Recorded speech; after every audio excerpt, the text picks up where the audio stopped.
Good afternoon, fellow roommaters. Welcome back to another session, Rumination with Andrew. Thank you so much for joining as we are about to discuss a very important topical matter.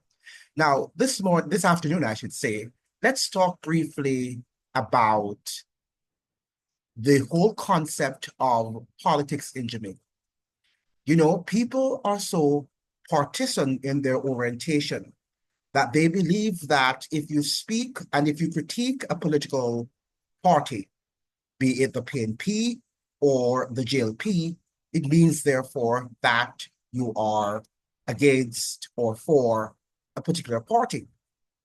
Now, let me just say here categorically, and let me be very clear, I do not endorse or support any of Jamaica's political party.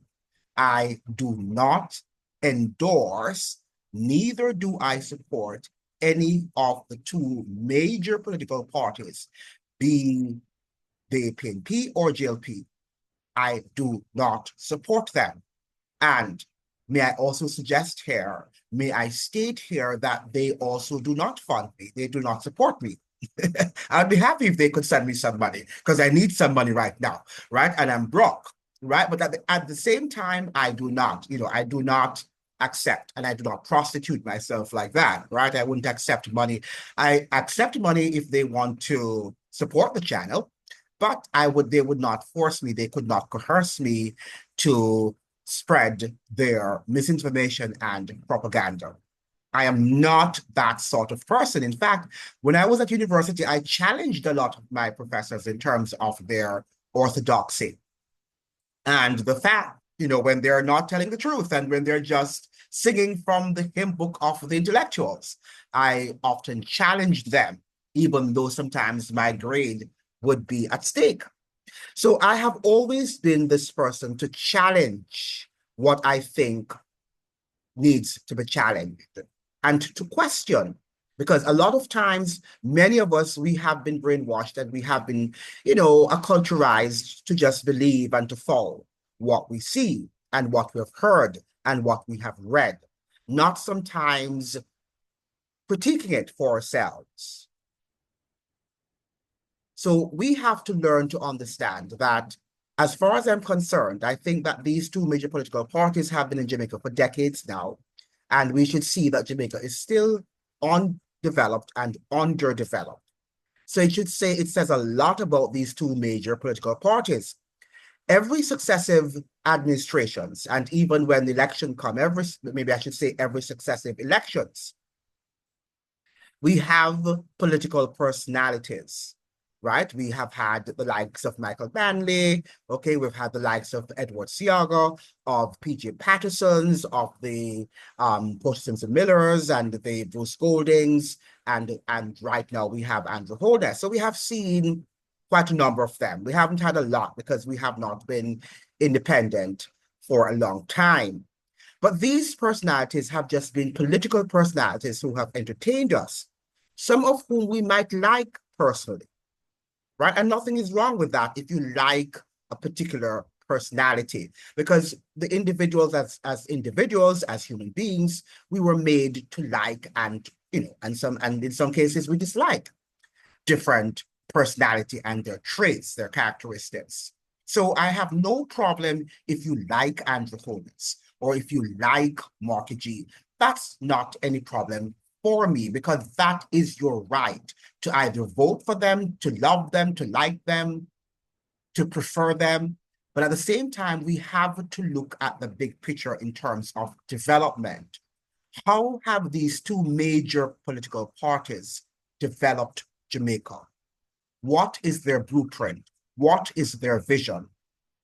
We have not seen that over the years. Many people are telling me that the JLP government is doing a very good job. They have not seen that sort of example or that sort of blueprint for the times in which they have lived in Jamaica. And perhaps so, because I think, and I was not fond of Edward Seaga, but I think of all the prime ministers that we've had, and he was just he was in office for 2 terms. I think that he was the one, based on what I've heard him say, that had a vision for Jamaica. He outlined a vision. He spoke clearly about where he would like Jamaica to have been. Now, was he corrupt? Yes, he was corrupt. And that was a problem. And he was also dictatorial. He was autocratic. But, I have to also give Edward Seager some slack. He's now deceased. Because the fact of the matter is that if Jamaica is to be developed, we need to have some level of autocratic leadership. Yeah, we need that. Sadly, and I'm not saying now a hardcore autocrat, even though you're going to say there's no soft autocrat, and there's no hardcore autocrat. An autocrat's an autocrat. And perhaps so. But because our country is so, or people are stubborn, we're obstinate, and our culture lacks civility, it lacks order. We need someone to say, this is the vision and walk ye in it. You have to walk. You have to do what I tell you to do. Because what we say to ourselves that we have democracy, we have all these freedoms, but the freedoms are enslaving us. What we think are freedoms, I should say, have enslaved us. So what we have in Jamaica now is a disorderly society, a society that is lawless and that doesn't seem to be heading anywhere. And Martin Henry always says that economic development, while that is important, should be second place to law and order. Law and order must be priority number one. The safety of citizens and law and order should be priority number one. Having dealt with those important aspects of any society, then we can talk about economic development. Because if we have a disciplined society, then you are going to have a disciplined workforce that will lead to economic prosperity and development. But if you have a labor force that is illiterate and unskilled and way undisciplined, right, then you cannot have economic development. And that is what I am saying on this channel.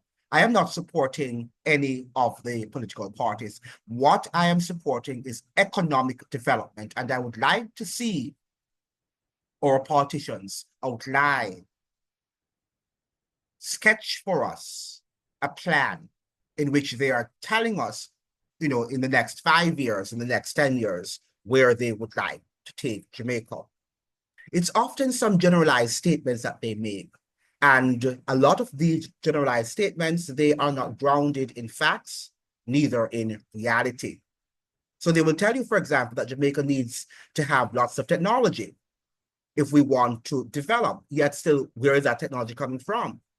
Do we have the money to buy? And our people are not even that literate. We have a largely semi-literate society. So how are you going to move from a larger semi-literate society into having a high-tech, high technologically oriented society? It will never happen. And this is the sort of delusive environment in which Jamaicans live. Everything we see the developed nations do, we copy. And even though we know that we are just crawling, we have not yet even begun to walk. We are just crawling. So we have to first see how we are going to learn how to walk, and then we can walk, get the stamina, and then we can run with the first world countries. But until we do that, we will not be able to achieve the fundamental successes of developed countries. We have to deal with the language problem, because that is a very important ingredient in development, in understanding, in articulating, our vision. For example, if the Prime Minister is speaking and is using certain jargons and English statements to the populace, how can they attach themselves, align themselves with his vision if they can't understand what he's saying? Right? And you might say, well, he needs to speak the Jamaican Creole, but at the same time, he has to ink out that, an agreement with the IMF in standard English. And sometimes there's no translation, in English words and the Jamaican Creole. If they're not educated, they will not be able to understand these things, right? Well, they will eventually understand the things by the fact that, you know, they will have to feel it in terms of in their lives, and they're feeling the austerity. So while they might not like or might not understand the word austerity, but they are feeling the effects of austerity in their daily and individual lives, right? So there was somebody who responded to me this morning that, wow, you ought not to listen to this YouTuber, this content creator, because he just wants to grow his channel. And he's against mortgagee. He pretends to be objective, but he is anti-mortgagee. I am not anti-mortgagee, and I'm not anti-Dr. Andrew Holness, right? I'm not anti them. And to be frank with you, I don't even have a favorite. I do not have a personal favorite. I am just looking at the lack of development that is so evident in Jamaica. And shouldn't we have some amount of shame now that our country has not been developed for all these years? And we like to make these excuses that, oh, the United States took years and the United States grew very, very rapidly. The United States grew very rapidly. And if you should go and read, for example, W.E. Du Bois, his book on the Black Reconstruction, you learn that the United States, its constitution was ratified in 1787, thereabout. 1789, I think, right? 1789, the Constitution was ratified. Somebody could correct me. And 1791, the Bill of Rights was ratified. And then by 1820, the United States, started to institutionalize slavery. And 1840, they were really an economic powerhouse, competing with the likes of Great Britain, the then empire of the world. Right? So the United States, we cannot compare ourselves to the United States or with the United States. We are no way, shape, and form. We're in no way, shape, or form similar in terms of our historic development. Okay? So we have to begin now to craft. We have to look at other Caribbean countries that had slavery like ourselves and face similar challenges like we have faced and still continue to face. And yet we're able to develop and to educate their people, right? And while Jamaica in the 1970s and beyond were paying attention to political personalities, what we had in Trinidad and Tobago and other Caribbean countries, they were busy educating their people. They were building schools and educating their citizens. We chose not to have done that, and we're reaping the consequences of such. We're reaping the consequences of such.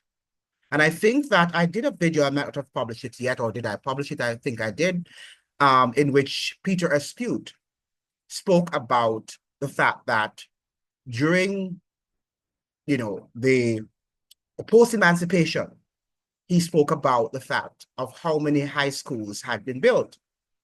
And most of the high schools that he suggested that were built were not grammar schools. They were not based on the curriculum like what you'd see at the Westwoods and the Immaculates and the York Castles and the St. Hilda's, right? They were built based on junior high school, junior secondary high school, because the elites of Jamaica, the ruling elites, were concerned that they would not have people to work on the sugar plantations and to be the drawers of water and the hewers of wood and the drawers of water. Right? They wanted to have the majority of the people, the large majority of the Jamaican people, according to the Jamaican ruling class, should be at their beckon and call and should not be in any way equal with or to them. And that's what we're seeing in Jamaica. And that is a message that is being sent to Usain Bolt and to all working class Jamaicans, that dare you ever think through education or through the achievement of some major goal, would be it in sports or whatever, that you are at our level. This is the message that they're sending to Usain Bolt and all ordinary working class Jamaicans, right? And what we see now is that the politicians are playing game. They're playing a big game and a big ball game with Usain Bolt and his money. And they're pretending as if one is more sincere and the other is not sincere. Now, I am not the one who said it the other day. Mark Golding, in a delivery he made at some meeting there in the United States or somewhere abroad, mentioned that the elites, the Jamaican elites, control Andrew Holness. And that is true. But the same Jamaican elites controlled him. That's what he's not saying. So there is an oligarchy in Jamaica. Jamaica is not a democracy, it's an oligarchy. It is a plantation oligarchy. And many Jamaicans are still on the plantation in every sense of the word. And we have not addressed these problems. We have not addressed these problems. The PNP and the JLP belong to the same team. They belong to team oligarchy. The PNP and the JLP belong to team oligarchy. And that is what you have to understand. They don't belong to team people, to team Jamaica. They describe themselves as Jamaicans, but they are Jamaicans of a certain ilk. They're not ordinary Jamaicans. They do not, identify with the average Joe or the average Jill in Jamaica. And when are we going to wake up and understand that? I don't know. And sometimes I believe I'm speaking in Spanish because you don't understand what I'm trying to say to you. What you want to do is attack me, attack the message and the messenger by letting me know that I am affiliated with one of these dominant political parties. That's your assertion. And I'm receiving money. I need some money. Could you ask them for some money for me? I would love to get some money right now. Tell them I need $1 million right now. Yeah. Tell them I need $1 million right now. I do not have any contact with any of these leaders or any of the dominant political parties. I don't have any contact with them. We don't correspond via email. We don't correspond via Zoom. I would love to interview them on my channel, and that's what it is. And if they want to contribute to my channel, I'm sure they won't, because they would consider me to be anti-Jamaican. But I'm not anti-Jamaican. I'm a patriotic Jamaican, right? And that is why I have to highlight our serious problems. We have some intractable problems that I understand are very difficult to solve. I understand how you feel. Years ago, when I was at Howard University and I was lecturing there, I had this church sister, she's from Jamaica and she lived in Barbados and was a nurse in the United States at the time. And we used to talk a lot about Jamaica's problems. And she would sometimes bash the island, or supposedly she was bashing the island. But at the time, I thought that's what she was doing. I thought she was being very harsh and hard on Jamaica, on the country Jamaica, and what we have achieved. And I used to say, no, you're too hard. And how can you compare us to Barbados? And how can you compare us with other Caribbean countries? Right? And the older I'm getting and the wiser I have become, I now understand that what she was speaking about, what she spoke about, was true. Right? She was highlighting the problems. And while I was busy sometimes refuting her claims, but the problems were visible and remain so. Right? So we have to now become men and women, adults in the room, to say that we want a better Jamaica for posterity, for our posterity. For those of you who have children, you need a better Jamaica for your children to inherit. And what we're seeing happening gradually is that our country is being sold out to foreign interests in the name of development, in the name of direct foreign investment. And people like the likes of Bruce Goldings. Bruce Golding should understand that, and he keeps on talking about foreign investment. The foreign investors are not coming to Jamaica to give us any perks or to develop Jamaica per se. They, yes, just like the slave masters, they will develop the country enough so that they can benefit and they can gain their monetary rewards, but they're not there to develop the human capacity and the infrastructure similarly to what you would see in developed countries. They're not there to do that. And we can see that even with our highways. Yes, they're very nice. Some of them are extremely comfortable to ride on, to drive on. At the same time, people have to pay these huge tolls, which become odorous, right? And very difficult for people to use and to afford, right? So when we talk about development, we must look at the human capacity. And Peter Espute last week in his Sunday commentary, in the Gleaner, did mention that it's time for Jamaicans to emphasize developing the human capacity. Unfortunately, because we still have the same ruling elites, the same ruling class. And by the way, we have grown up in Jamaica to just see the politicians as the people in charge.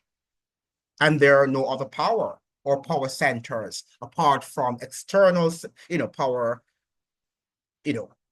power centers like the United States that we have heard about, and how the CIA destabilized Jamaica and stuff like that. But oftentimes we do not see that the ruling class often work with the CIA to destabilize any sitting government that seeks to develop the full capacity of the citizens. And I must thank, it was through my studies, my Hispanic studies, studying Spanish as a language and having to study the histories and the cultures of Latin America. Brazil doesn't speak Spanish, they speak Portuguese. And when I went to Brazil and, you speak to the Brazilians, they keep on talking about a classe dominante, the ruling class. They kept on talking about a classe dominante, right? And what is this dominant class? Why are they always talking and writing about this ruling class, right? What does ruling class have to do with anything? And then as I dug into research and to do my own research on the likes of Jamaica, I understand that we too have that problem. All societies have a ruling class, have ruling elites, and they are the ones who set the policies for governments to follow, not you. So when you think that you are living in democracy and it's a representative democracy is representing you, far from it. That's far from the truth, right? And I think I've told this story before, and it was recounted, this story was recounted very clearly, succinctly in the book Reconstruction by W.E. Du Bois, Black Reconstruction, in which he said that the South in the United States, the white slaves who were not even so far from the slaves on the plantation, they were dirt poor and were dirty, they were covered with mud, right? Du Bois described them in the most despicable way. They too were slaves. They weren't chattel, they weren't considered chattel, but they were slaves. They had nothing. They were living in mud huts where they did not even have the civility to wash their bodies. Only when they were hosting a friend and want to be seen by somebody whom they deemed to have been important. But for the most part, These white Southerners, the ordinary civilians, were dirt poor. And their only hope was to have a slave or be a slave driver and have a piece of land. And that was their only hope of coming out of the poverty. However, during the Civil War, they too had believed in what the ruling class was telling them, that the North was anti the South and that they should fight. They should fight for their freedom. They should fight for their states' rights, as it was clearly said to them. Now, having gone to war, these Southerners, these poor Southerners, right? When they went to the war and they saw that they were being killed and that the ruling elites they didn't send their children on the field or the battleground. They were the ones who were sacrificed on the field. They were intelligent enough 2 years into the war, or 3, I think was 2.5 years into the war, or a little bit more, that they understood that, you know what happened? Why are we fighting this war? This war isn't our war. This war is the ruling elites from the North versus the ruling elites of the South. It's not our war. And they said this war is not our war, and we are going to stop fighting for the elites, for the US elites. So the Civil War was not about ending slavery. It was about preserving the Union and preserving the wealth of the ruling elites. However, the ruling elites, they were sort of divided in terms of which ideology should win. Should it be the plantation slavery? Should we just have a slave economy? Or should we have an industrial economy in which we still exploit the labors of people, but, one is more sophisticated, right? And that is what they went to war with. We now know that the North preferred the industrial sort of capitalism and an industrial economy, while the South preferred to have the slave plantation-like economy. And they were very wealthy. They were wealthy, even though they lacked development. And we can say now, to a certain extent, the South is like Jamaica, where you have the ruling elites, and they control most of the wealth there, along with their foreign enablers and abettors. And the large majority of the populace are impoverished, are living in abject poverty, right? That is what we're living there. So when are we going to say to ourselves, why are we supporting these two major political parties when they are supporting the elites, the agendas of the elites? They're not supporting the people's agenda. They're not seeking to develop Jamaica as a nation. They're seeking to increase their profits. And they use the populace to do that, as the white people in Southern America understood that the Southern elites were using them, sacrificing their lives for a war that was unnecessary, because the Civil War in the United States was unnecessary. It was because of greed, just like any wars, World War I, World War II, the Cold War, all the wars, the War on Terror, all of these wars are unnecessary wars, and they are manufactured wars on behalf of the ruling elites. And they always send poor people to fight for them. And right now, I'm seeing where Jamaicans believe that they have to be diehard PNPs, or they have to be diehard JLP members or supporters. They have to sacrifice their lives and the lives of their children for a political party and for a political leader that is going to be in office perhaps for 8 or 10 years and will go, right? Mr. Patterson was in office for how many years as prime minister? Maybe 15, 16 years. He was in office as Prime Minister of Jamaica for a long, long time. And he's gone. He's gone. And what has he left us with? What is Mr. Patterson's legacy? Right?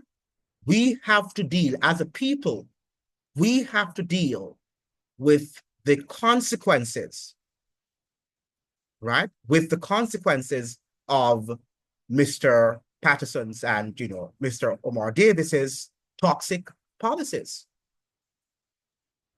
We have to deal with it, or we have to deal with them. So it's time for us now to stop playing politics with the ruling elites. We must understand that the politicians are just doing the bidding of the dominant class, what the Portuguese, what the Brazilians call a classe dominante, right? What they call the ruling elites. Love that expression, that word. A classe dominante, right? They're dominating. Love that word. Love that Portuguese word. I think the Spanish also like classe dominante, right? That is what we have in Jamaica. And that is what we have to come to grips with. It's hard. Yes, it was hard for me years ago too. I was so patriotic that I thought that we were the Caribbean, only to realize that we are at the bottom of the Caribbean, economically and in many other ways. We are at the bottom. We're competing with Haiti in terms of who has had the most disastrous experience post-emancipation and post-independence. That's the country that we're competing with. And I think we love it. I think we love it. Right? So we have to get away from this now, that every time somebody critique a political party, you have to say that person belongs to that party or hates that party or, wants the other party to win. An intelligent person should be able to critically assess the strengths and the weaknesses of any political party in Jamaica, including any independent party that we have there, right? If I seek to, for example, criticize or to critique Joseph Patterson-led, what you call it, the UIP, what they call it, the intelligence, the whatever P that you have there. It's UIC, right? The UIC. If I decide to critique it, then it's not because I'm against Joseph Patterson. It's because I might see some weaknesses in his leadership capacity. Right? We need to move away from that. Criticisms, constructive criticisms are necessary. When we have them destructive now, then that's the point. If every time I look at Mark Golding, everything about him is terrible. Oh, he can't get to Jamaica House. And some people are saying he will never get to Jamaica House. I will never say that. I would never say that about Mark Golding. Because, first of all, I am not God. And the Bible is clear on that he's the one who sets up and he puts down. But as I said to somebody this morning, we ought to use our God-given intellect. We ought to use our God-given intellect to process the virtues, the strengths, and the weaknesses of these two major political parties. I don't think I need to say anymore. I think that I have said enough. I think you have gotten the gist of my arguments. Have you or haven't you? Right? So please make sure you like and you share and subscribe to the video. Remember now that you need to subscribe to the channel so we can grow and we can be able to assess Jamaica's political environment and landscape. Very important that we understand that, because we are really not heading in the right direction. It's very sad that at 62, one would have thought that would have amassed some amount of wisdom and understanding. And we would at least try to chart our way in the right direction, but it doesn't seem as if our nation or leaders have that wisdom, even though we have it in our national anthem as a prayer. Give us wisdom lest we perish. So I end this to say, Heavenly Father, give Jamaica, land we love, wisdom lest we perish. All the best to you. See you in another one.